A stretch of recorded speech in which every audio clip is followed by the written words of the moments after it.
Hello বন্ধুরা, কেমন আছো? আশা করি সবাই ভালো আছো। আমি তোমাদেরকে দেখাবো আজকে সোয়াবিনের পকোড়া কীভাবে বানাতে হয়।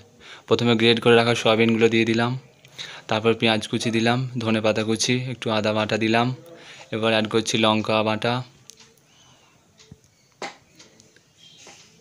তারপর মেখে নিলাম একটু, তারপর 2 হাতা মা বেসন দিয়ে দিল,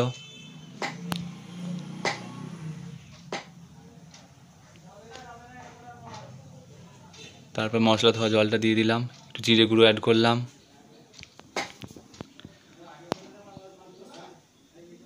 এরপর দিচ্ছি গোলমরিচ গুঁড়ো,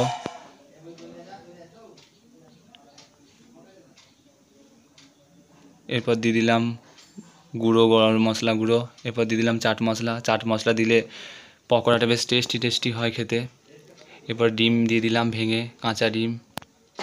এরপর ভালো করে সব একসঙ্গে মিক্স করে নিতে হবে। মিক্স করে নিলাম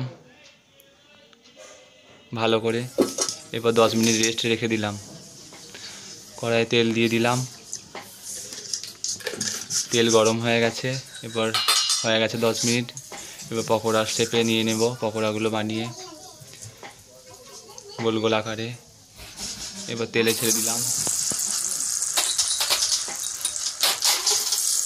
একটার পর একটা দিয়ে দিলাম তেলে।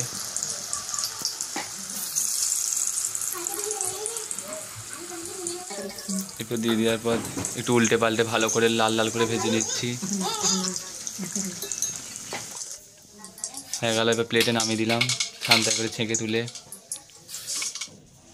দেখুন কি সুন্দর হয়েছে, লাল লাল, দারুণ খেতে। এবার সস দিয়ে সার্ভ করে দিলাম সবাইকে। সবাই খেয়ে বলে দারুণ হয়েছে সোয়াবিনের পকোড়াটা।